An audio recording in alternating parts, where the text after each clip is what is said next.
semuanya, kembali lagi bersama saya Nabila. Ini saya akan membuat sebuah kode Java, yaitu menggunakan studi kasus 1. Terdapat dua buah matriks sebagai berikut. INT data 1, 1, 2, 3, 4, 5, 6, 7, 8, 9. INT data 2, 1, 2, 3, 4, 5, 6, 7, 8, 9. Buatlah program yang dapat menghitung hasil perkalian dari dua buah matriks tersebut. Rumus perkalian matriks. Kalian bisa lihat itu kalikan sesuai urutannya. Oke lah, mari kita mulai. Seperti biasa, kalian buat dulu public static void, main dalam kurung string, terus args. Jadi public static void itu gunanya semacam pintu masuk untuk program Java. Kalau tanpa itu ya nggak bakal bisa buat programnya. Lalu kalian buat matriks A-nya, int, lalu kalian buat petanya 2. Itu tuh ini ya perbedaan antara array 1 dimensi dengan array 2 dimensi. Kalau array 1 dimensi itu petanya 1, sedangkan array 2 dimensi itu petanya 2. Lalu kita buat matriks B. INT seperti yang tadi, tapi kalian buat di sini datanya 2.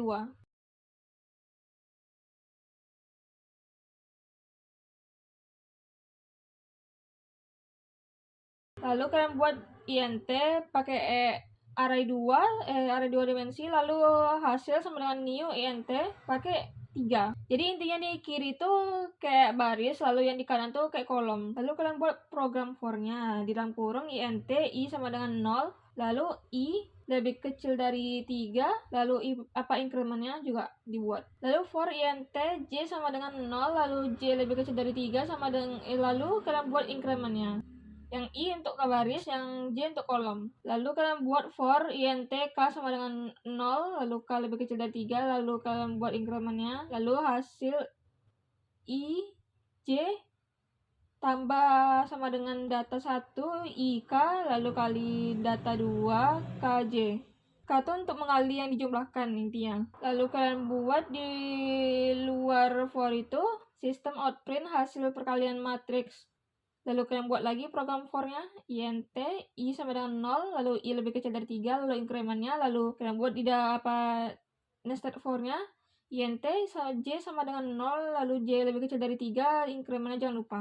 Lalu kalian buat output-nya.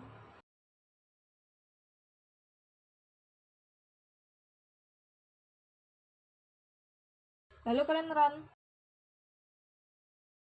Kalian bisa lihat itu hasil perkalian matriksnya 30, 36, 42, 66, 81, 96, 102, lalu 126, 150. Studi kasus 2. Sebuah wali kelas di sebuah sekolah ingin merekod data nilai mahasiswanya. Contoh data yang diinputkan dan output program yang diharapkan dapat dilihat pada contoh di bawah. Sebagai seorang programmer, buatlah program untuk mendeteksi mahasiswa yang lulus dan tidak lulus untuk sebuah mata kuliah, di mana jumlah mahasiswa dan nama nilai mahasiswa diinputkan dari keyboard. Contoh output. Seperti yang tadi, silakan buat public static void, main dalam kurung string terus args, lalu kalian buat scanner input sama dengan new scanner dalam kurung system in.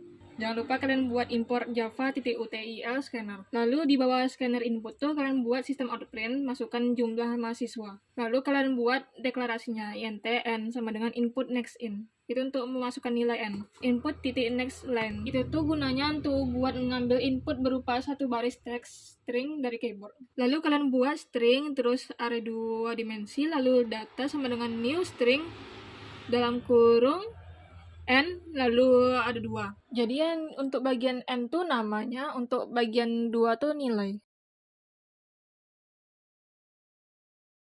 Untuk input datanya kalian buat program for. int i sama dengan 0, lalu i lebih kecil dari n, lalu incrementnya jangan lupa. Kalian buat di bawahnya sistem outprint nama mahasiswa ke, lalu tambah i tambah 1, lalu jangan lupa kalian buat titik 2. Lalu di bawahnya data i 0, lalu sama dengan input titik next line, lalu sistem outprint nilai mahasiswa ke i tambah 1 tambah titik 2.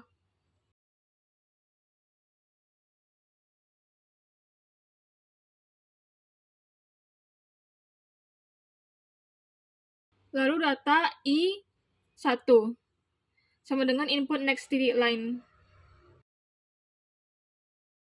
Di luar for kalian buat int lulus sama dengan 0, int revisi sama dengan 0. Itu gunanya untuk menentukan seberapa banyak yang lulus dan revisi. Lalu sistem outprint, nomor, nama, nilai, keterangan.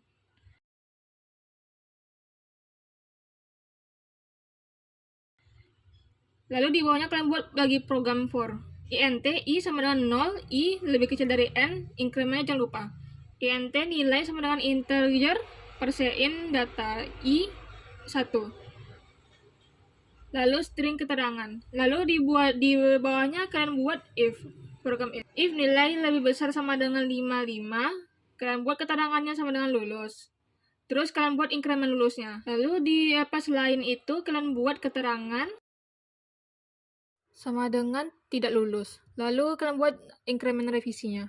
Itu yang if lulus tuh untuk menentukan seberapa banyak orang yang lulus. Lalu untuk yang else-nya tuh baru untuk tidak lulus atau revisi.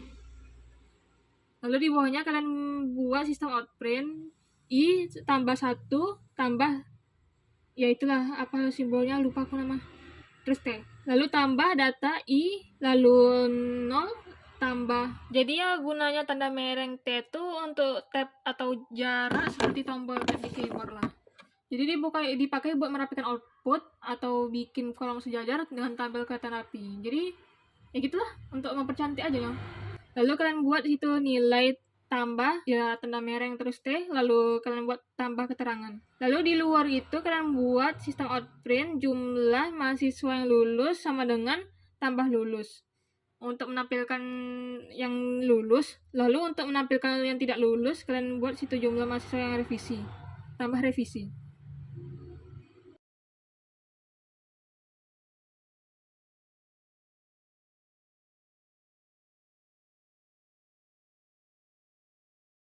Lalu kalian bisa melihat itu masukkan jumlah mahasiswa. Kalian terserah mau isikan berapa, tapi di sini aku isikan 2. Lalu nama mahasiswa ke-1 aku buat situ nama Nabila. Lalu nilai mahasiswa ke-1 70. Lalu nama mahasiswa kedua Naili, nilai mahasiswa kedua 25. Kalian bisa lihat hasil programnya. Itu Nabila tuh 70, keterangan lulus. Lalu Naili itu 25, keterangan tidak lulus. Jadi jumlah mahasiswa yang lulus 1, jumlah mahasiswa yang revisi 1 juga. Sekian dulu penjelasan saya. Maaf ya kalau misalnya kurang atau gimana gitu, karena ya aku masih pemula. Terima kasih sudah nonton.